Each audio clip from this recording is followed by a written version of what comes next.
Hey everybody, Larry Lawton here. I have a very good video for you today. I am going to be examining the latest jewelry robbery that happened in New York City. Now, it's a pretty big deal. It was a $2 million, couple of robberies at $2 million, and it had to do with the mob. But I'm gonna get into that in a minute. Before I get started, check out the sponsorship. This video is brought to you by Manscaped, the lifestyle brand with all the tools for all the fathers this year. Manscaped is trusted by 8 million men worldwide for their trimmers, their boxer briefs, and all their hygiene items. If you're looking for the perfect gift for Father's Day, look no further. Manscaped products are for you. I use them. I'm a father, grandfather, and they work. Introducing the Beard Hedger Trimmer. This is a great gift for any dad who loves technology and gadgets. The trimmer also features this rotary wheel that has 20 different sizes. No more on and off with that stuff. This thing is amazing. It features a 7,200 RPM motor, which will go through the thickest of beards like I'm doing with one stroke. It is waterproof and cordless. You could use this in the shower and there's no messy cleanup. You gotta love that. And why not give both the Lawnmower 4.0 and the Weed Whacker 2.0 for Father's Day this year? I would love it. Here's what it comes with: crop preserver, crop reviver, and also comes with 2 free gifts: the Shed travel bag and a pair of Manscaped boxer briefs. So don't wait. Go to manscaped.com. Use promo code Lawton20. That's Lawton20 to get 20% off and free shipping internationally as well. Go check it out. That's 20% off and free shipping. Manscaped.com. Have your dad join 8 million other men who use Manscaped products to take care of their business. I use it. Have your dad use it too. That's promo code Lawton20. Get 20% off and free international shipping. All right, guys, let's get into what we're talking about today. Today, I am talking about the mob associates, somebody like me, mob associates who stole $2 million worth of jewelry out of 2 heists. Again, like just about what I did in New York City. This is the one where I'm gonna have some questions about. Well, anyway, they stole $2 million. There were 5 guys, mob associates, the Lucheses and the Genoveses is what they say. Now, obviously, I think more is gonna come out about the whole entire case, because here's what I can't find. This just happened 3 days ago, maybe 4 days ago now. It is the 6th or the 10th. This robberies happened in Manhattan, in both places. Now, let me tell you why that's rare. Most places in Manhattan, especially the second place they hit on Elizabeth Street's in Chinatown, or actually Little Italy. You know, you had Hester, Elizabeth, Mott, Mulberry Streets. That's is down in Little Italy. Now, I used to get rid of my diamonds there. So I used to get rid of my jewels in that location. Now, you're robbing a place down there? Most of those places are protected in one way or another. When I say protected, here's what I mean. They pay juice to the big boys. They pay juice to the mob, whatever mob associates are there, or mob people in that diamond district. Now, I've been away from it a while, but it's the same exact way. I still have friends in it. I still know people down there. Listen, I don't know how they got caught yet, but you don't rob $2 million. Now, the first robbery they committed was up on the east side, 61st and Madison. Now, that's the Upper East Side. That's a really old money, old school place. They robbed a jewelry store that had security where it's appointment only. They took care of celebrities like Beyonce and a couple people like that. So obviously they're into the high-end jewelry. They understand, listen, it's a salesman's game where they get their jewelry and how they can handle it from there. But they are selling to high-end people. So they had an appointment only. Well, I robbed so many jewelry stores, and the ones I robbed, back then they used to say they have a buzzer to get you in, so you couldn't get in the store unless you were buzzed in. Well, obviously they want me to come in when I'm looking like I got a lot of money and I want to rob a jewelry store.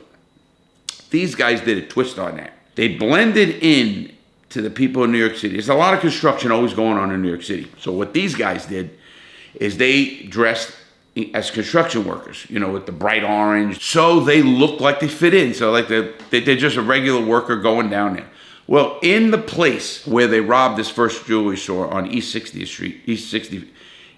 East 61st Street, it's appointment only, so you have to get in. So they get in through a deli door. Obviously, a deli has to sell its products to everybody else, and people coming and going. Well, they get in through there. They get in through the back in the deli door. Now, let me explain what happens here. They go into the jewelry store. Obviously, a lot of the reports saying they cased it the day before. No, they cased it a lot more before that, number one. You don't just case a store for one day. You got to know how much money's coming in and out. You got to know where the people are going to be. You got to know how many employees are going to be there. Listen, you're going in there. Obviously, no disguises. This is where, Manhattan now, besides being protected, maybe the Madison Avenue one isn't totally on the Chinatown one. That's another one. But now you're talking about cameras everywhere. I mean, New York is faced with the biggest terrorist threats in the world. And they tell you when you get off the plane, this sign says you expect to be under surveillance at all times. And they don't mean like followed, but there's cameras everywhere. So they can literally go down and follow somebody. And I'm guessing that's how they got caught. Now, especially with the guys that got caught. The guys that got caught were my age or even older. Actually 65, I think 65 or 67 years old. Those are three. And, there's a guy named DiPietri, Chirico, Spagnolia, and Selick. Now, they're all mob associates. The one, DiPietri, back in the 70s, he was convicted for murder. He ended up getting out of jail. Of course, you do get out. It doesn't matter. I mean, murders, even back in the old days, he did get out. So what he did was he had ties, and they called him Frankie the Fish. Now, I didn't know of Frankie the Fish. No doubt, if I talked to that man, we'd know all the same people. But I don't get where some mob associate would be robbing from places that I am assuming are still protected in some way. How pissed are people going to be? You do this without a mask. You don't do this any, kind of way. Now listen, they cased it. They went in, pointed a gun at the girl. Now, the reason I know it was cased well is they got the girl exactly when she was putting out the jewelry, the high-end jewelry. They got away with some hefty jewelry, too. They got away with a 73-carat necklace, a 6-carat ring, and a 17-carat pair of earrings. To be honest, 17-carat pair of earrings?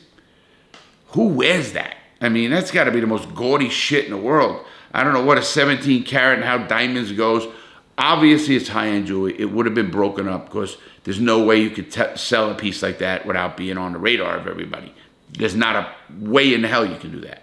So these guys figured out that, okay, we're going to get this thing. So my next guess is that they had a fence already. Maybe they got rid of it. The first robbery happened in January. So the next robbery happened in May, a month ago. Now, they're caught after the second robbery. Obviously, they were wanted. The FBI, the major case squad, the people who are on this. Obviously, it wasn't just the New York detectives that got these. And now they're going to be charged with RICO.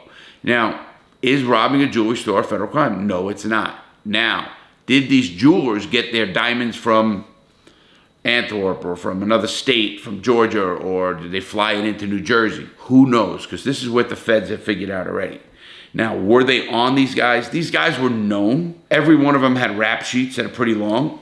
Obviously, I was looking at their rap sheets, and it kind of like, I have that kind of rap sheet. And I look back, and I go, wow, was I that bad? I don't consider myself that bad, guys, but looking back, I wasn't a good guy either. And that is what it is. Now, going back to this robbery, the first robbery, they get the person, point a gun at her, say, hand it over. She knows what it is. Then they put her in a closet. They put the one and two in a closet. They had to know where the closet was. They had to get out of this place and had to get into a car, which they did. They had a stolen car. Obviously, I had a rental car with different plates. Now, they even had different plates on the stolen car. I don't know what that mattered. I mean, why would you take different plates on a stolen car? They run the plates, it's not going to be that car. If they ran them in with a stolen car, big deal. They're still going to stop you, or they're going to at least pursue you and find out what's going on. So in that regard, I don't know why you would even have to do the extra step of putting a new plate on it. But they did. I used to do that because it was a rent-a-car under my name. So when I was casing the store, if you get stopped, hey, I'm just in the area, I'm, visiting or whatever you're doing, and it's no suspicion. If you have a stolen plate on a car when you get stopped, red flags all over the place, especially with these guys. These guys are all 67 years old, it's saying, 65 years old, 67 years old. 2 of them from Long Island, I think 2 from New Jersey, which is right over the bridge. You know, they're the brothers in crime, we used to call it. But these guys had their records, they had everything. They had to know if they got stopped one way or the other. Now, they get away with this robbery. They live lavishly. I'm assuming this is January now. Now, I don't know how much they got away with the first robbery. If they got away with $2 million on 2 robberies, is what it's saying here. So there was 2 robberies, one January 3rd, May 20th, and they got away with approximately $2 million, give or take. Let's just say they got what the average take is, and let's say it's 30 to 40%. Let's call it, since it's really signature pieces, 30%. So they're walking away with $600,000 at minimum in their pocket for this stuff. Now at $600,000, you split it in 5 ways. It's $100K a piece, 90 or 80K a piece, give or take. There was 4 of them. They say there's a 5th. Obviously that was another robbery, but let's just say it's the 4. They get away with $600K. They're walking away with 100 and change themselves each. That time frame goes well with me. You need another robbery 5 months later, January, February, March, April, May. You're going through 100 grand. It's not a lot of money in New York City, 100 and change. And if they're associates of whatever family they're with, they got to kick up some money. So now you're kicking up X amount of dollars to somebody. And, you know, who knows how they got caught? Did somebody tell? Did somebody, behind the scenes, we used to call dry snitch? There is something that happened. You're going to come out how these guys got caught. Doesn't sound like they got caught in a store, like I never did. I got caught with good police work. I got caught with the FBI doing due diligence and really tracking shit down. I'm assuming this is what happened with these guys. With the cameras, with the facial recognition, with everything that's going on in New York City right now. One, that's not a smart move to me. I mean, you could go anywhere and get jewelry and get the whole store. Obviously, they had to get a lot in the stores to have $2 million worth. But this is 2023, and in New York City, that wouldn't be uncommon to be 2 million, 3 million, 5 million in one store. I don't know how much they got out of a store, each one. When I went in, I wiped out the store. And I was in there for sometimes 5 minutes, 7 minutes, 10 minutes. How did they get caught? That's going to be my question. Now, what are they facing? Well, they're going to be facing an armed robbery. Yes, it is armed because they had guns. They brandish guns. Now, here's another difference. Federally, they did not shoot a gun. I don't know if they really had guns. Maybe they used a BB gun like I did. Maybe they gonna get just one guy had the gun and nobody else had a gun. So now they're getting charged with the crime, but now it's enhancements and you don't get what they call a 924C. 924C is the gun charge. That's what carries the most time.